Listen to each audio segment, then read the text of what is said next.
There's a brutal truth in love that many people never see until they're deep in the heartbreak. Sometimes, the more you give, the less they value you. You think that if you just love him harder, stay loyal, prove your worth, he'll finally see you. But the truth is, love that's constantly available often becomes invisible. That's why, in so many cases, ignoring him does more than loving him ever could. It's not about playing games, it's about reclaiming your power. Because when you stop showing up for someone who doesn't show up for you, that silence, that absence, that's what finally gets their attention. Not because they suddenly changed, but because your energy did. You stopped handing over the very thing they never had to earn. And that shift, that's where your power lives. When you're always available, always responding, always showing up, you become predictable. And in the early stages of dating, or even in an uneven relationship, predictability kills mystery. It doesn't mean you're not valuable. It means the other person stops seeing your value because they start to take it for granted. It's human nature. The things we know will always be there tend to fade into the background. But when you pull your energy back, when you stop showing up every time they snap their fingers, something changes. Not just in them, but in you. In him, the absence you create becomes louder than any text you ever sent. He starts to wonder where you went, why your name doesn't pop up on his phone anymore, why your attention is no longer his comfort zone. That space creates a vacuum, and people naturally want to fill it, especially if your presence used to be constant. It's not that he suddenly realizes you're the one because you didn't reply for a day. It's because your shift forces him to reevaluate the value he placed on you. And if he ever had even a sliver of respect for you, that respect grows in the space you leave behind. Now in you, something even more important happens. You stop making him your focus and start reclaiming your attention. You start redirecting your emotional energy toward your own growth, your peace, your life. And every time you resist the urge to text him first or check his story, you're choosing yourself. That act, repeated over time, becomes empowerment. You're no longer chasing closure, attention, or validation. You're training your mind to stop reaching for someone who didn't reach back. That's how healing begins. Not through grand epiphanies, but small, consistent moments of choosing yourself over and over. Some people here ignore him and think it's about playing hard to get or manipulating someone into wanting you. But this isn't a game. This is clarity. This is about not feeding someone who has repeatedly shown you they're not hungry for your love. This is about preserving your dignity when the other person has stopped treating your time or emotions with care. It's not cold, it's wise, because your energy is expensive, and not everyone deserves front row access to it. Think about how many times you've sent a text hoping to feel closer, only to feel worse when he doesn't respond how you hoped. Every message you sent from that place of insecurity was a tiny leak in your confidence. Ignoring him doesn't mean cutting off communication forever. It means you no longer initiate from a place of desperation. You pause, you recalibrate, you let your silence speak where your words were never heard. And in that silence, you gain clarity about who he is and who you are without him. When someone doesn't value you, words rarely change their behavior. But silence? That's different. Silence forces people to sit with their own choices. If he treated you like an option, your absence confirms that you're no longer playing that role. If he disrespected your time, ignoring him reinforces that your time is no longer his to waste. And if he thought you'd always be there, the silence becomes a wake-up call, louder than any emotional plea you could make. What you're really doing by ignoring him is showing yourself how strong you are. You're demonstrating to yourself that you don't need someone else to validate your worth. You're giving your nervous system the space to regulate instead of constantly reacting to his breadcrumbs of attention. You're learning to live without checking your phone every 5 minutes. And with every day that you don't reach out, you're building a life that feels whole, with or without him in it. When you love someone deeply, it's easy to let your emotions steer the ship. You convince yourself that your vulnerability is a strength, that pouring your heart out will create a bridge between you. But here's the truth most people overlook. When someone isn't emotionally invested in you, your love doesn't pull them closer. It often makes them pull away. Not because love is wrong, but because the timing, the investment, or the readiness isn't aligned. And when you keep giving to someone who isn't giving back, it stops feeling like love and starts feeling like self-betrayal. Ignoring someone who has already shown they can't meet your emotional depth isn't cruelty, it's clarity. It's you recognizing that no amount of convincing, explaining, or loving harder will change a person who isn't choosing you. And every time you ignore that truth, you pay the price with your peace. You lose yourself in trying to get someone else to see what's right in front of them.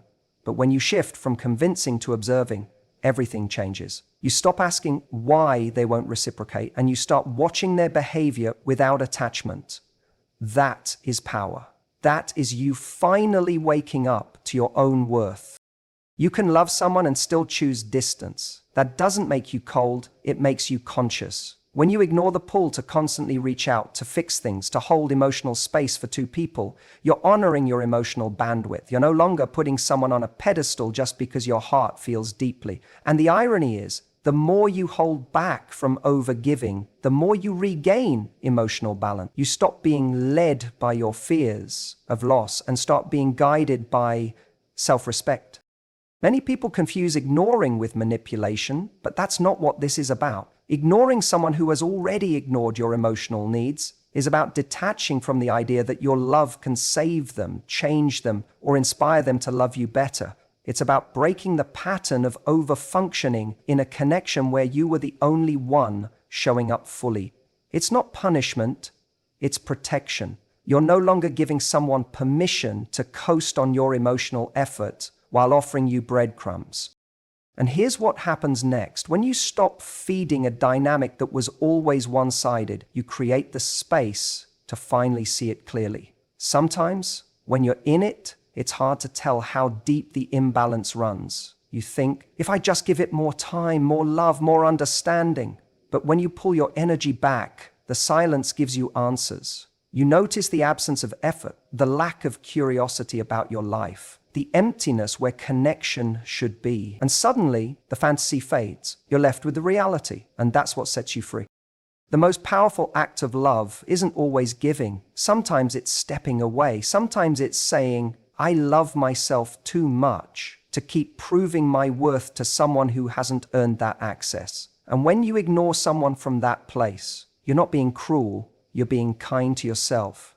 You're choosing sanity over confusion, self-respect over chaos. You're not waiting around for a message that might never come. You're not rereading old conversations trying to decode mixed signals. You're moving on, quietly, powerfully, and in that silence, you're letting love find you again. Not the kind you have to beg for, but the kind that meets you in the middle and doesn't need convincing. There's a subtle power in mystery, and unfortunately, it's something many people forget when emotions run high. When you're overly available, always texting first, responding immediately, and giving someone full access to your thoughts, your emotions, and your presence, especially someone who hasn't earned that level of access, you unintentionally dilute your own value. Not because you're not valuable, but because we often don't treasure what feels overly accessible. Human nature tends to chase what feels slightly out of reach, and when you take that chase away, you also take away the tension, the curiosity, the desire to discover more. Now, this isn't about playing games or being manipulative. It's about understanding human psychology and your own worth. When you give someone your time, your energy, and your attention without any boundaries, you condition them to expect you to always be there. They stop wondering about you. They stop missing you. They stop thinking about what they could lose, because in their eyes, you've already made it clear that no matter how they show up, you'll still be there, waiting. That dynamic doesn't build respect, it builds complacency. And complacency is the silent killer of interest. When you pull back and give space, something interesting happens. If someone truly values you, they notice the shift. They start to feel the absence of your energy. They begin to wonder what's going on in your world. And suddenly, the person who took your presence for granted is reminded of what it feels like not to have it. That's when they start to engage from a place of desire rather than obligation. And if they don't notice your absence, or if they're unaffected by the distance, then that tells you everything you need to know. You were never truly in their heart, just in their convenience. Mystery reignites attraction. When someone doesn't know exactly what you're thinking, what you're doing, or how you feel every moment of the day, they are drawn back into the experience of discovering you. That's powerful, because discovery is the foundation of romantic interest. It's what makes people lean in instead of lean away. It's what keeps someone intrigued, curious, and invested in learning more. But if you've already given them the entire book before they've even decided to read the first chapter, what's left for them to uncover? The truth is, when someone has to earn your time, your vulnerability, and your emotional availability, they value it more. It's not about withholding love or affection. It's about being selective with who gets access to your heart and how quickly. It's about moving with grace, not urgency. When you show someone that you're not rushing to fill the silence, to bridge the gap, or to save the connection every time it lags, you demonstrate emotional security. You show that your world doesn't collapse when someone pulls back, that you're still whole, still full, and still thriving, even in their absence. This creates a dynamic where someone has to step up to meet you. They realize they can't just skate by on charm or chemistry alone. They have to bring consistency, effort, and presence. And if they're not willing to do that, then they quietly fade, and you're better off for it. Because the kind of love that lasts isn't built on chasing someone who's always looking elsewhere. It's built on mutual pursuit, mutual respect, and mutual mystery. The kind where both people are equally invested in figuring each other out, little by little. Not one person pouring everything out while the other stays detached. When you stop over-explaining, over-giving, and over-communicating in hopes of being enough, and start letting someone come to you, you shift the power dynamic. Not in a way that's controlling, but in a way that reclaims your self-worth. You stop being the one who holds the relationship together alone. You stop being the one who always initiates, fixes, and apologizes. Instead, you become the one who knows that real connection doesn't require constant explanation. It requires genuine effort from both sides. When you constantly pour energy into someone who gives you breadcrumbs in return, you're building a one-sided illusion of intimacy. It might feel like you're nurturing a connection, but what you're really doing is making excuses for someone who isn't meeting you at your level. Love should never be about chasing. When you chase, you put yourself in a position where you start to believe you have to earn someone's attention, their affection, or even their basic respect. But when someone truly values you, you won't have to work that hard. It won't feel like you're dragging the relationship uphill every single day. The most dangerous place to be emotionally is when you mistake occasional attention for real interest. That message he sends late at night, the random like on your story, or the rare thinking about you text, it might spark some hope, but if you look at the full pattern, not the isolated moments, the story becomes clearer.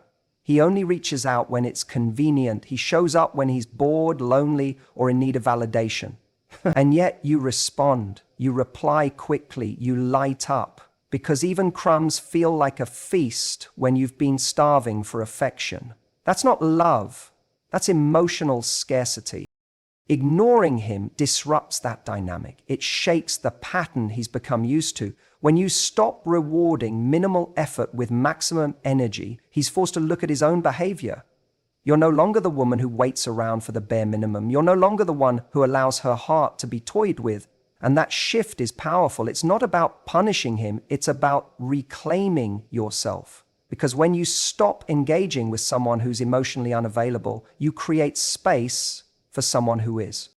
Most of the time, the reason we keep chasing is because we're holding on to a fantasy, a version of them that never quite existed in the real world but felt real in the beginning. Maybe there was passion, chemistry, deep conversations. And now, even though that version of him has disappeared, you're still hooked on the memory. You think, if I just love him harder, maybe he'll come back to that version. But people don't respond to desperation. They respond to boundaries. When you say this isn't enough for me and walk away, not with bitterness, but with dignity, you stop negotiating your worth, you stop begging for love, and you start commanding respect.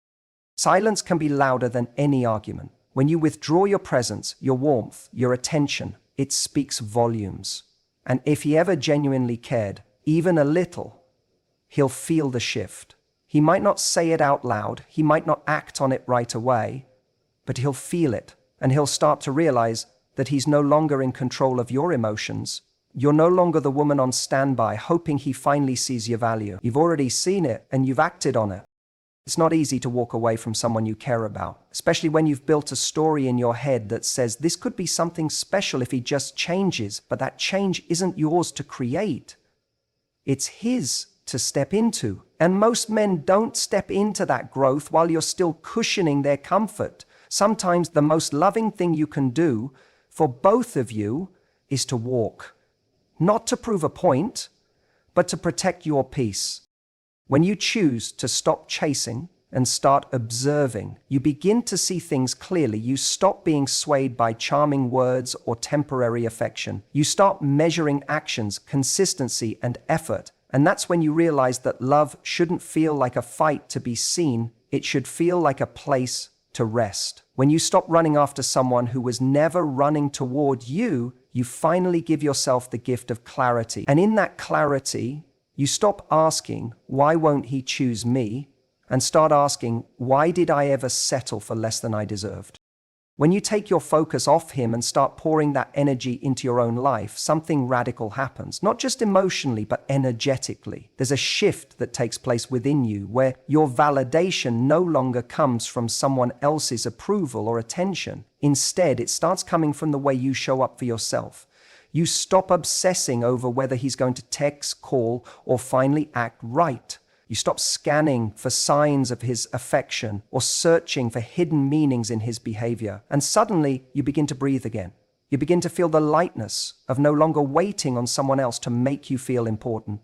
This shift is where your power lives. It's the point where your confidence becomes internal, not conditional. Most of the time, when we're fixated on a guy who doesn't reciprocate our energy, it's because we've temporarily forgotten our own worth. We've let our self-esteem become entangled with his response to us. If he texts, we feel worthy. If he pulls away, we question everything. But when you redirect your attention, when you fill your time with things that light you up, people who truly value you, and goals that are meaningful, you reclaim that power. You're no longer waiting to be chosen, you've already chosen yourself.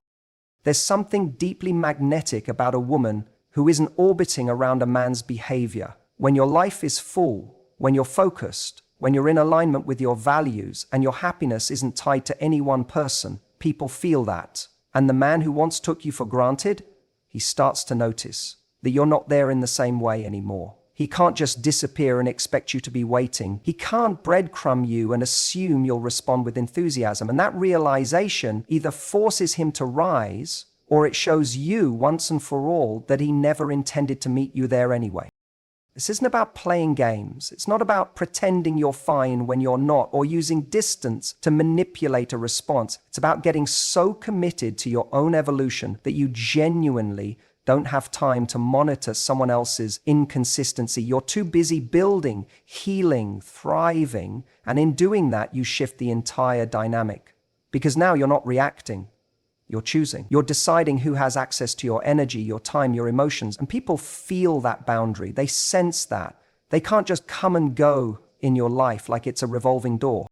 When you become unavailable to the patterns that once hurt you, you naturally become more aligned with what will heal and empower you. You stop attracting men who thrive on keeping you guessing. You stop investing in relationships where you feel like you're constantly proving your value. And you start attracting people who see your worth without you having to perform for it. That's the real glow up. It's not about making him jealous or proving a point. It's about finally understanding that you are whole and worthy regardless of anyone else's recognition. It's one of life's paradoxes. When you stop chasing what you thought you needed, you make space for what you actually deserve. When he sees you living, growing, laughing, building a life without him in the center of it, it either wakes him up or it fades him out. Either way, you win, because now you're leading with self-respect, not self-sacrifice. You're not chasing love. You're becoming the kind of woman who doesn't settle for anything less than mutual, consistent, and deeply felt affection. And that kind of energy, that's unforgettable. That's what lingers long after texts stop and conversations end. Not the girl who stayed in his shadow hoping he'd look her way, but the woman who walked away and became a light too bright to ignore. When you finally stop engaging, something inside of you shifts. It's not dramatic at first. There's no explosion, no grand gesture of silence. It's a quiet decision, a moment where you realize, deep down, that continuing to explain yourself, continuing to reach out, continuing to overextend is costing you more than you're willing to pay. So you stop. Not to punish him, not to provoke a response, but because you finally understand that protecting your peace matters more than proving your point. There's power in silence when it comes from clarity, when you realize that being heard by someone who isn't really listening is a waste of your emotional resources. You conserve your energy. You stop repeating yourself. You stop trying to get someone to treat you right when they already know how. They've just chosen not to. And in that space, you begin to heal. Because it's not the other person's change that heals you. It's your decision to stop needing it. Many women are conditioned to believe that love means staying, fighting, explaining, waiting, that if you love someone, you keep giving chances, that your silence equals defeat. But silence, when done with strength and intention, is the most dignified response to someone who doesn't value your voice. It's the opposite of defeat. It's your spirit standing tall and saying, I deserve more than this.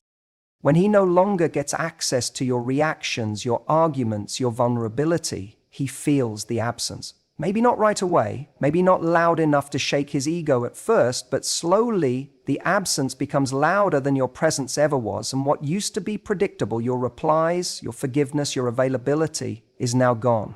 That's when he starts to feel the weight of what he lost. But more importantly, that's when you start to feel free. Because with every day that passes where you don't reach out, you build trust with yourself. You realize you didn't need him to choose you. You needed you to choose you. And that choice builds confidence. It builds resilience. It teaches you that closure doesn't come from getting the right words from him. It comes from deciding that you no longer need them. By refusing to feed the dynamic that kept you small, you force him to confront his own behavior without your emotional labor softening the blow. He has to sit in the discomfort of your silence. And that silence, it speaks volumes. It says you don't get to play with me anymore. It says you had access to someone loyal, loving, and patient, and you wasted it. And whether he admits it or not, he feels that. Maybe not today, maybe not tomorrow, but the moment he finds himself missing the way you used to care and realizing that care is no longer his, he'll know. And you'll be too far ahead to look back. Not bitter, not cold, just better, stronger, clearer, because you finally understood that some of the most powerful moves aren't loud or dramatic. They're calm, they're quiet, they're rooted in self-respect. You didn't need to yell to be heard. You just needed to walk away and let your absence echo. At the end of the day, true power isn't about chasing someone who doesn't value you or trying to force their respect through endless explanations or emotional pleading. It's about reclaiming your own worth by stepping back, holding your silence with confidence, and choosing yourself above all else. When you stop overthinking, stop reacting, and stop giving your energy to someone who's already made their choice, you send a message far stronger than words ever could. You show that your value isn't tied to their approval or attention. It's rooted in your self-respect and inner strength. And that, more than anything, is what commands real respect and ultimately shifts the entire dynamic. Because when you prioritize yourself, you don't just survive the pain of being ignored or rejected, you rise above it, becoming someone no one can forget or take for granted.